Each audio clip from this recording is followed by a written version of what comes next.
Hello everyone, this is Priyanka Kumar and welcome once again to my channel. आज मैं बात करने वाली हूँ ज़ोडिएक साइन की सीरीज में स्कॉर्पियो के बारे में। तो यदि आपको ये वीडियो अच्छा लगे, यूजफुल लगे, रिलेटेबल लगे तो इसे लाइक और शेयर ज़रूर कीजिएगा अपने फ्रेंड्स और फैमिली के बीच में। यदि आपने अभी तक मेरे चैनल को सब्सक्राइब नहीं किया है तो ज़्यादा सोचिए मत, इसे सब्सक्राइब कीजिए क्योंकि मैं न्यूमरोलॉजी से जुड़ी हुई बहुत सारी बातें आपको बहुत ही सिंपल तरीके से बताने की कोशिश करती रहती हूँ। यदि आप मुझसे न्यूमरोलॉजी के लिए कंसल्ट करना चाहते हैं तो मेरे वेबसाइट numberworks.com के थ्रू या फिर मेरे व्हाट्सएप नंबर के थ्रू आप मुझसे कंसल्ट भी कर सकते हैं। तो आइए शुरू करते हैं स्कॉर्पियो के बारे में। यदि आप बॉर्न हुए हैं 21 अक्टूबर से 20 नवंबर के बीच में किसी भी दिन में, तो वेस्टर्न सिस्टम के हिसाब से आपका ज़ोडिएक साइन स्कॉर्पियो होता है। आपका रूलिंग प्लैनेट मार्स है, आपका एलिमेंट वाटर एलिमेंट है जो कि एक फिक्स्ड साइन है और आपका सिंबल स्कॉर्पियन का है। आइए सबसे पहले आपके सिंबल से आपको समझने की कोशिश करते हैं। जैसा कि हम सभी जानते हैं, स्कॉर्पियंस जो होते हैं वो बुरोज में रहते हैं, होल्स में रहते हैं, बहुत ही स्लो वॉक करते हैं। उन्हें ये पसंद नहीं आता कि लोग उन्हें डिस्टर्ब करें, और यदि वो डिस्टर्ब होते हैं तो वो आपको स्टिंग भी कर सकते हैं जो पॉइजनस होता है। तो उसी तरीके से आपके बिहेवियर में भी देखा जाता है कि आप अपने ही जोन में रहना ज़्यादा पसंद करते हैं। आप बहुत ज़्यादा सिक्रेटिव होते हैं अपनी लाइफ के बारे में, अपनी फीलिंग्स के बारे में, अपने आइडियाज़ के बारे में, अपने थॉट्स के बारे में ज़्यादा लोगों को नहीं बताते हैं। हालांकि जो लोग आपके आसपास होते हैं, आपसे जुड़े हुए लोग होते हैं, आप उनके बारे में सब कुछ जानना चाहते हैं क्योंकि आपका एक इंट्यूटिव नेचर होता है, रिसर्च ओरिएंटेड माइंड होता है आपका। इसलिए आप दूसरों के बारे में आप सब कुछ जानना चाहते हैं, लेकिन आप अपने बारे में जल्दी, अनलेस एंड अनटिल आप उससे बहुत ज़्यादा क्लोज ना हो जाएं, आप अपने बारे में ज़्यादा कुछ नहीं बताते। You come across as a very quiet person. आपका जो नेचर होता है वो बहुत ज़्यादा सिक्रेटिव होने के साथ साथ बहुत ही रिवेंजफुल भी होता है। यदि आपको लगता है कि कोई आपको परेशान कर रहा है, आपके अगेंस्ट कोई है, तो आप उससे रिवेंज भी लेते हैं। आपको क्योंकि इन्फ्लुएंस करता है मार्स, तो आपके अंदर वो अग्रेशन और एंगर भी होता है।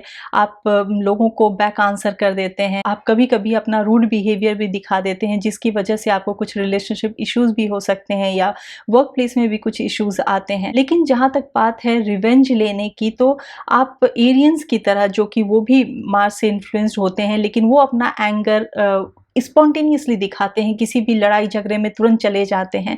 आप ऐसा नहीं करते, आप एक सही टाइम देखते हैं और सही टाइम पे ही आप अपना रिवेंज लेते हैं, लेकिन लेते ज़रूर हैं। आप बहुत ही ज़्यादा इंटेंस नेचर के होते हैं और आपके जो लाइक्स और डिसलाइक्स भी होते हैं वो बहुत ज़्यादा एक्सट्रीम पे होते हैं। यदि आप किसी को पसंद करते हैं, यदि आपका कोई दोस्त होता है, तो आप उसके लिए अपनी जान तक दे सकते हैं, लेकिन यदि आप किसी को डिसलाइक करते हैं तो फिर आपको उसकी कोई परवाह नहीं होती है। आप बहुत ज़्यादा इंटेंस नेचर के होने के साथ साथ आपके अंदर थोड़ा सा स्टबर्ननेस देखा जाता है, क्योंकि वाटर एलिमेंट एक फिक्स्ड एलिमेंट है। क्योंकि आप वाटर एलिमेंट से इन्फ्लुएंस्ड होते हैं तो आप बहुत ज़्यादा इमोशनल होते हैं, बहुत ज़्यादा सेंटिमेंटल होते हैं, और आप अपने डिसीजंस अपने हार्ट, अपने दिल से ज़्यादा लेते हैं अपने दिमाग के बजाय। और इसीलिए ये देखा जाता है कि कई बार आपके डिसीजंस गलत हो जाते हैं।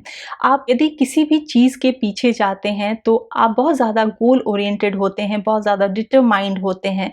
लेकिन साथ ही साथ ये भी देखा जाता है कि आप यदि किसी पॉजिटिव चीज़ की तरफ जाते हैं तो आप पॉजिटिविटी की तरफ ही आगे बढ़ते जाते हैं, लेकिन यदि आप किसी नेगेटिव चीज़ की तरफ जाते हैं, यदि नेगेटिव माइंडसेट को लेकर आप आगे बढ़ते हैं, नेगेटिविटी की तरफ यदि आप आगे बढ़ते हैं, तो उसी डायरेक्शन में आप आगे बढ़ते चले जाते हैं। आप बहुत ज़्यादा उसी डायरेक्शन में फोकस्ड हो जाते हैं। इसलिए आपके लिए ये बहुत इंपॉर्टेंट है कि आप एक बैलेंस बना कर रखिए, सही और गलत को समझिए। हमेशा आप ये सोच कर चलिए कि क्या सही और क्या गलत है, एक्सट्रीम पर मत जाइए। आप बहुत ज़्यादा पैशनेट होते हैं और किसी भी रिलेशनशिप में या किसी भी काम में आपके लिए इंटेंसिटी और डेप्थ बहुत ज़्यादा इंपॉर्टेंट होता है। यदि आप किसी भी काम को समझना चाहते हैं, जानना चाहते हैं, तो उसकी तह तक जाते हैं और उसे समझ कर ही आप रहते हैं। आप, जैसा मैंने पहले भी कहा कि आप ऊपर से बहुत ही क्वाइट दिखते हैं, लेकिन अंदर एक टर्मोइल चलता रहता है, और ये जो इमोशन ऑफ अननोन होता है उसकी वजह से कुछ ना कुछ फियर जनरेट होता है, उसकी वजह से कुछ मेंटल डिस्टर्बेंस जनरेट होता है। और क्योंकि आप इमोशनल होते हैं, आप सेंटिमेंटल होते हैं, इसीलिए आपको स्ट्रेस हो या डिप्रेशन हो या एंजाइटी, ऐसी कुछ प्रॉब्लम आपको देखने को मिलती रहती है। आपके मूड स्विंग्स हमेशा होते रहते हैं। यदि आपके रिश्ते से जुड़ी बातें कहूँ तो आप अपने फादर से बहुत ज़्यादा कनेक्टेड फील करते हैं। आपकी एक बहुत ही स्ट्रॉन्ग पर्सनैलिटी होती है, आप एक सेल्फ मेड इंसान होते हैं, आपके अंदर बहुत गट्स होता है, आप बोल्ड डिसीजन लेने वाले होते हैं। वहीं साथ ही ही साथ आप थोड़े से क्लेवर और कनिंग भी होते हैं। यदि आप दोस्ती करते हैं तो उसकी भी एक्सट्रीम पर जाते हैं, लेकिन यदि आप कोई ग्रजेस होल्ड करके रखते हैं तो उसके भी एक्सट्रीम पर जाते हैं और आप बहुत ज़्यादा जेलस हो जाते हैं, रिवेंजफुल हो जाते हैं। यदि आप as a life partner, as a love interest यदि आपको कोई इंसान पसंद आता है तो आप बहुत ज़्यादा लॉयल होते हैं, बहुत ज़्यादा डिवोटेड हो जाते हैं। आप फिर उसके पास्ट के बारे में या उसके बारे में उसकी पिछली लाइफ क्या थी, उसके साथ क्या-क्या हुआ, ये सब आप बातों को नहीं जानना चाहते हैं, बल्कि आप 100% आप उसके लिए डिवोटेड हो जाते हैं। आप बहुत ज़्यादा इंटीमेटली उसके साथ कनेक्ट होना चाहते हैं और क्योंकि जो आपका ज़ोडिएक साइन है स्कॉर्पियो, वो सेक्स को भी दिखलाता है, तो आप बहुत हेस्टी डिसीजंस ले लेते हैं और इसमें कभी-कभी आप रॉन्ग डिसीजन भी ले लेते हैं और इसीलिए ऐसा नहीं मैं कहूँगी कि हर स्कॉर्पियो के साथ ऐसा होता है, लेकिन अक्सर ये देखा जाता है कि जो स्कॉर्पियोज़ होते हैं उनकी या तो मैरिज लाइफ या फिर जो लव लाइफ होती है वो इतनी अच्छी नहीं होती है और वो कहीं न कहीं अपने आप को लोनली फील करते हैं, अकेला फील करते हैं। एज़ अ पार्टनर आप बहुत ज़्यादा कंट्रोलिंग होते हैं, सस्पिशियस नेचर के होते हैं, बहुत ज़्यादा पॉसेसिव होते हैं। आप ये चाहते हैं कि आपका जो पार्टनर है वो अपना पूरा ध्यान सिर्फ आप पर ही दे, आप एक ऑप्शन नहीं बनकर रहना चाहते हैं। आप पॉसेसिव तो होते ही हैं और आपको शक करने की एक आदत होती है, छोटी-छोटी बात पे आपको शक होने लगता है। किसी भी रिलेशनशिप में शक होता है, उसका कोई इलाज नहीं होता, तो आपका जो ये सस्पिशियस नेचर है, आपको कहीं न कहीं उसको कंट्रोल करने की ज़रूरत है। यदि आपके करियर से जुड़ी हुई बातें कहूँ तो आप बहुत ज़्यादा फोकस्ड होते हैं, गोल ओरिएंटेड होते हैं, आप जो चाहते हैं उसे आप अचीव करना चाहते हैं, आप अचीव कर पाते हैं, आप बहुत ही सक्सेस ओरिएंटेड होते हैं। यदि आपके कोई सक्सेस के बीच में आता है तो आप फिर उसे पसंद नहीं करते हैं और आपका वहाँ भी थोड़ा एक उस तरह का नेचर आता है जहाँ की आप थोड़े से कनिंग हो जाते हैं, आप अपने एक्सपीरियंसेस सबके साथ शेयर नहीं करते हैं। आपका यदि मैं लाइन ऑफ वर्क बताऊँ तो आप क्रिएटिव फील्ड में बहुत अच्छा कर सकते हैं, आप आर्ट से जुड़ा हुआ कोई भी काम बहुत अच्छा कर सकते हैं, आप रिसर्च से जुड़ा हुआ कोई भी काम, किसी भी फील्ड में यदि रिसर्च वर्क हो आप उसमें अच्छा कर सकते हैं, पुलिस लाइन से रिलेटेड हो या पॉलिटिक्स से जुड़ा हुआ कोई भी काम हो, मेडिसिन से जुड़ा हुआ काम, इंजीनियरिंग से जुड़ा हुआ काम, ऑकल्ट साइंस से जुड़ा हुआ काम या इंट्यूटिव चीज़ें जो होती हैं, चाहे वो डिटेक्टिव बनना हो, ऐसी चीज़ों में आप बहुत अच्छा करते हैं। हालाँकि कोई यदि आपको क्रिटिसाइज़ करे वो आपको बिल्कुल पसंद नहीं, लेकिन आप एक खुद बहुत अच्छी क्रिटिक होते हैं, तो इसीलिए आप अच्छे क्रिटिक हो सकते हैं, चाहे वो फूड क्रिटिक हो या मूवी क्रिटिक हो। यदि आपके हेल्थ से जुड़ी हुई बातें करूँ तो इर्रेगुलर फूड हैबिट्स की वजह से आपको डाइजेस्टिव इश्यूज़ कुछ हो सकते हैं, आपको एसिडिटी की प्रॉब्लम हो सकती है, यूरिनरी इश्यूज़ कुछ हो सकते हैं, पाइल से रिलेटेड या हेडेक, ऐसी कुछ चीज़ें आपको प्रॉब्लम दे सकती हैं। आपको जो स्मॉल एक्सीडेंट्स होते हैं कि कहीं पे गिर गए, अचानक से कुछ चोट लग गई, अचानक से कहीं पैर स्लिप हो गया, ऐसी कुछ प्रॉब्लम्स आपको आए दिन होती रहती हैं। अब मैं देती हूँ आपको कुछ हेल्पफुल टिप्स जिसे आप फॉलो कर सकते हैं अपनी डे टू डे लाइफ में, क्योंकि जो मेरे टिप्स होते हैं वो बहुत ही डुएबल होते हैं, बहुत ही ईज़ी टू फॉलो होते हैं, बहुत ही सिंपल होते हैं। उससे आप अपनी लाइफ में पॉजिटिविटी ला सकते हैं और जितना हो सके नेगेटिव एनर्जी को अपने से दूर कर सकते हैं। फर्स्ट स्टेप है कि आप क्योंकि बहुत ज़्यादा इमोशनल होते हैं तो आप एक सिल्वर ग्लास में पानी पिएँ। जब भी आप पानी पिएँ तो आप सिल्वर ग्लास में पिएँ, ये आपको इमोशनली बैलेंस्ड करके रखेगा। नेक्स्ट टिप है कि आप अपने फादर को बहुत ज़्यादा रिस्पेक्ट दें। नेक्स्ट टिप है कि आप अपने जो भी सिबलिंग्स हैं, बड़े भाई-बहन या छोटे भाई-बहन, उनके तरफ आप बहुत रिस्पेक्टफुल रहें या फिर बहुत लविंग रहें। यदि आपके बड़े भाई-बहन हैं तो उन्हें बहुत रिस्पेक्ट दें, छोटे भाई-बहन की तरफ बहुत ज़्यादा लविंग नेचर आप अपना दिखलाएँ। नेक्स्ट टिप है कि आप फूड वेस्ट बिल्कुल भी ना करें और जितना हो सके जो भी आपके कंट्रोल में हो, जितना पॉसिबल हो, आप दूसरों को यदि खिला सकते हैं, जो नीडी हैं, जो लोगों को ज़रूरत है, उन्हें आप फूड ज़रूर डोनेट करें।